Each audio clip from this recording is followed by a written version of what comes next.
Hi all Bigg Boss Malayalam season 7 B hotel ടാസ്കിന്റെ ശോകമായ ചലഞ്ചേഴ്സിന്റെ ആദ്യത്തെ ദിവസത്തെ കരച്ചിലും പിഴിച്ചിലും മാപ്പ് പറച്ചിലിനും ഒക്കെ ശേഷം റിയാസിന്റെ എൻട്രി ആയിരുന്നു. ലക്ഷ്മി ഉൾപ്പെടെയുള്ളവർ എക്സൈറ്റഡ് ആയിട്ടാണ് റിയാസിനെ വെൽക്കം ചെയ്തത്. ഏതായാലും വന്ന വഴി തന്നെ റിയാസ് ലക്ഷ്മിയാണ് ടാർഗറ്റ് ചെയ്തത്. ലക്ഷ്മി സ്വയം പരിചയപ്പെടുത്തിയപ്പോൾ എന്നോട് സംസാരിക്കുന്നതിൽ എന്തെങ്കിലും പ്രോബ്ലം ഉണ്ടോ എന്ന് റിയാസ് ചോദിച്ചു. വാക്ക് ഓഫ് നോ ഷെയിം എന്ന് പറയുന്ന ലിപ്സ്റ്റിക് ആണ് റിയാസ് ഉപയോഗിക്കുന്നതെന്നൊക്കെ ലക്ഷ്മിയോട് പറഞ്ഞു. ലക്ഷ്മി അതുപോലെ നിന്നുകൊണ്ട് I don't care what you wear എന്ന് പറഞ്ഞു. റിയാസിന് ട്രിഗർ ആവുന്നുണ്ടെങ്കിലും അതൊന്നും പുറത്ത് കാണിച്ചില്ല. റെസ്പെക്റ്റോട് കൂടി സംസാരിക്കാം, പുറത്താണെങ്കിൽ ഞാൻ ഇതുപോലുള്ള ആൾക്കാരോട് സംസാരിക്കില്ലെന്ന് റിയാസ് പറഞ്ഞു. ഞാനും സംസാരിക്കില്ലെന്ന് ലക്ഷ്മിയും പറഞ്ഞു. റിയാസ് ഫിലിം പ്രൊഡ്യൂസർ ആണെന്ന് പറഞ്ഞ് എല്ലാവരെയും പരിചയപ്പെടുത്തി. ഈ ഒരു ഹോട്ടൽ ലോഡ്ജ് പോലെയാണല്ലോ ഫീൽ ചെയ്യുന്നതെന്നും പറഞ്ഞു. കുറച്ച് തുണി ഇടുന്നവരെ പറ്റിയുള്ള അനുവിന്റെ കമന്റിനെ പറ്റി പറയാനും റിയാസ് മടിച്ചില്ല. ഇങ്ങനെ വെറുതെ നടപ്പ് മാത്രമേ ഉള്ളൂ, കാര്യങ്ങളൊന്നും ചെയ്യുന്നില്ലെന്ന് പറയുന്നു. ഇത് കേട്ടിട്ടും ലക്ഷ്മി ഇപ്പൊ തന്നെ വരാന്ന് പറയുന്നത് റിയാസിനെ ഇഷ്ടപ്പെടുന്നില്ല. ഇത്ര ആറ്റിറ്റ്യൂഡിന്റെ ആവശ്യമില്ലെന്ന് പറയുന്നു. റിയാസിനുമായിട്ട് പ്രത്യേകിച്ച് ആറ്റിറ്റ്യൂഡ് ഒന്നും ഇല്ലെന്ന് ലക്ഷ്മി പറയുന്നു. എന്താ വേണ്ടെന്ന് പറയാതെ ചെയ്തു തരാന്ന് പറഞ്ഞപ്പോൾ റിയാസിന് പ്രത്യേകിച്ച് അങ്ങനെ ഒന്നും പറയാനില്ല. ചൊറിയാമെന്നാണല്ലോ ആക്ച്വലി. അവിടെ ഇരുന്ന് വെറുതെ ആളുകളെ ജഡ്ജ് ചെയ്യുവാണോന്ന് റിയാസ് ചോദിക്കുന്നു. അങ്ങനെ തോന്നിയെങ്കിൽ അതും ഒരു ജഡ്ജ്മെന്റ് അല്ലെന്ന് ലക്ഷ്മി ചോദിക്കുന്നു.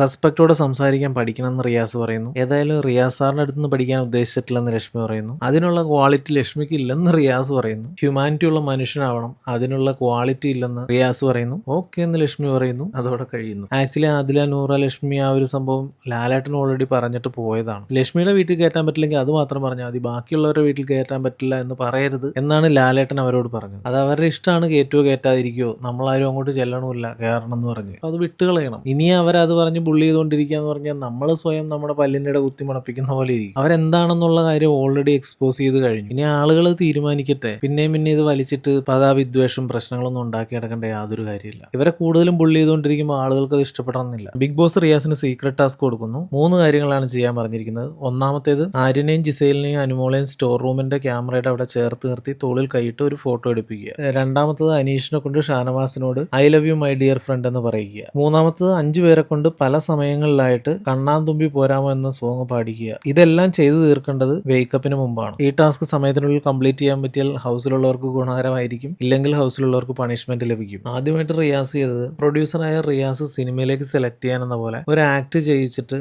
അനീഷിനെ കൊണ്ട് ഷാനവാസിനോട് I love you my dear friend എന്ന് പറയിപ്പിച്ചു. എന്തോ ഭാഗ്യത്തിന് അത് പ്രതീക്ഷയിലും പെട്ടെന്ന് നടന്നു. പിന്നെ സീക്രട്ട് ടാസ്കിൽ പറഞ്ഞ കണ്ണാന്തുമ്പി എന്ന സോങ് റിയാസ് എല്ലാവരെയും കൂടി ഇരുത്തി പാടിക്കുന്നു. ദെൻ ടാസ്കിലെ 3ാമത്തെ കാര്യം കംപ്ലീറ്റ് ചെയ്യാൻ വേണ്ടി രാത്രി ഓൾമോസ്റ്റ് എല്ലാവരും ഉറങ്ങിക്കഴിഞ്ഞ് ഒരു പ്രാങ്ക് പോലെ ജിസേലിന് വയ്യാന്ന് പറഞ്ഞ് അനുമോളെയും ആര്യനെയും വിളിച്ചു വരുത്തുന്നു. അവരെ സ്റ്റോർ റൂം ക്യാമറയുടെ മുന്നിൽ എത്തിച്ച് 3ാമത്തെ ടാസ്കും റിയാസ് കംപ്ലീറ്റ് ചെയ്യാൻ നോക്കുന്നു. ടാസ്ക് ഇതുപോലെയൊക്കെ ചെയ്ത്, പക്ഷെ സോങ് 5 പേരെ ഡിഫറെന്റ് ടൈമിൽ പാടിക്കാൻ പറ്റിയിട്ടില്ല. പിന്നെ അവരെ 3 പേരെ ക്യാമറയുടെ മുന്നിൽ എത്തിച്ചെങ്കിലും തോളത്ത് കൈയിട്ടുകൊണ്ട് ഒരു ഫോട്ടോ എടുപ്പിക്കാൻ സാധിച്ചിട്ടില്ല. സോ ടാസ്ക് ഫെയിൽ ആയെന്നാണ് തോന്നുന്നത്. അങ്ങനെയാണെങ്കിൽ അതിന്റെ പണിഷ്മെന്റ് എന്തായിരിക്കും നമുക്ക്